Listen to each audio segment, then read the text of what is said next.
to sit up here. Let's go off of that. It's obviously been a while since you've got one of these post-fight scrums. So I guess what are the emotions now that you are finally back in the win column? I'm feeling everything. I'm like happy, jumping up and down. Then I want to cry every couple of seconds. I'm just letting myself take in this moment because I have worked really hard for this.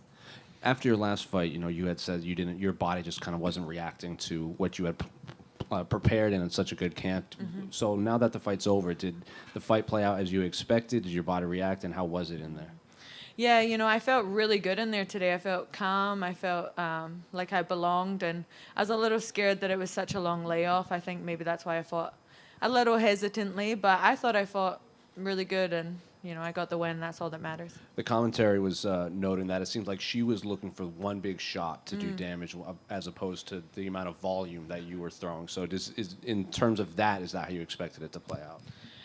I thought she was going to grapple more, to be honest. I wasn't sure, but I know that she couldn't shoot double legs on me. She was going to have to wrap me upper body and try and throw me, which is hard when someone's throwing as many punches as I do. So, yeah, and I just try and fight like that every time. I want to hurt people. I want to just throw a lot in their faces, and I knew it was going to be hard to grab a hold of me. So, yeah.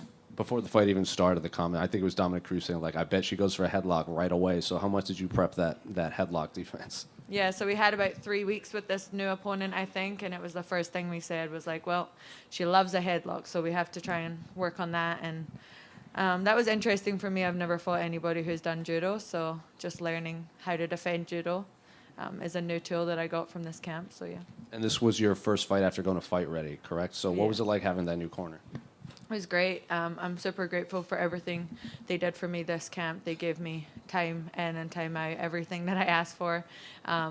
Sometimes not everything I asked for because it was a little bit too much. I love to overtrain. Sure. But yeah, I just put all my trust into them. And I'm very grateful that I have so many good support systems all around, not only the USA, but Australia and Thailand and everything. I've made great connections. So I have a lot of smart and knowledgeable people behind me. And Fight Ready was great to me. Do you think that overtraining, like you said, has affected you in the past? And is that something you're going to have to work on to dial it back a bit more? I don't know, but other people have told me that it does affect me. But I would just keep doing it if I hadn't stopped and listened to other people. Were you in Arizona in the summer?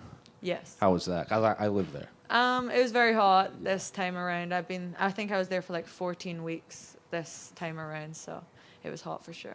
And final one for me. You said you didn't like the long layoff, so I guess when do you want to get back in there? I'm going to have to talk to everybody, obviously, but no longer than 3 months off. I can't be doing really big layoffs again. So, yeah, I want to stay active. Do you look at specific names, or are you not even looking at that right now?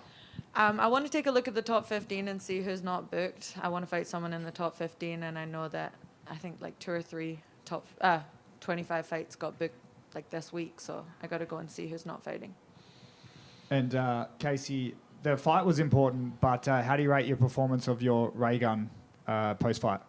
I gave that a 10. I think I did better than she did in the Olympics. I think if they do bring it back for 2028, I might need to take an MMA hiatus and go get a gold medal. And finally for me, you had a bit of distractions outside the cage, a bit of emotional. Obviously, we won't make any of that public or anything, but can you talk about how much that might have distracted you going into obviously a very important fight week? I wasn't going to let anybody come to Australia and beat me, so, there could have been a meteor hit the hotel. I was getting out, and I was going to win and get my hand raised today. Thank you. Casey, just one here. How do you overcome those moments of doubt over the last 2 years? Obviously, this is your first win since the Roxanne Medaferi win. Mm-hmm. How do you overcome those moments, periods of doubt you may have? And I guess, what does it mean to you to silence doubters that may have doubted you en route to this fight?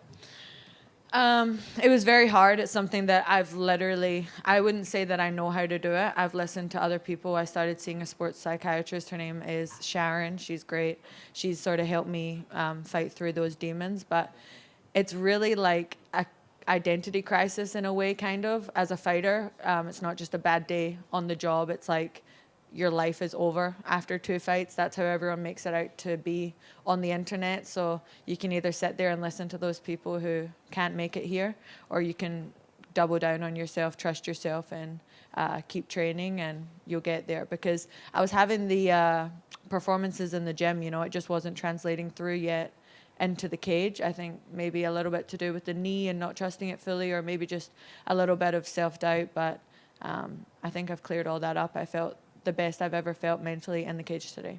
And just one more. Obviously, this is your first fight in Australia in 4 years. So, what was it like for you being out there tonight, fighting in front of them? And is that something that you want to continue moving forward, fighting on these Australian cards? Yeah, like I said, being in Australia and fighting, like there is no other option for me but to win, you know. And I've fought here for my whole amateur career, for most of my pro career before it. Obviously, I've been gone for 4 years, but my last professional fight in Australia was here in Perth, and it was the best performance I'd ever put on as a pro.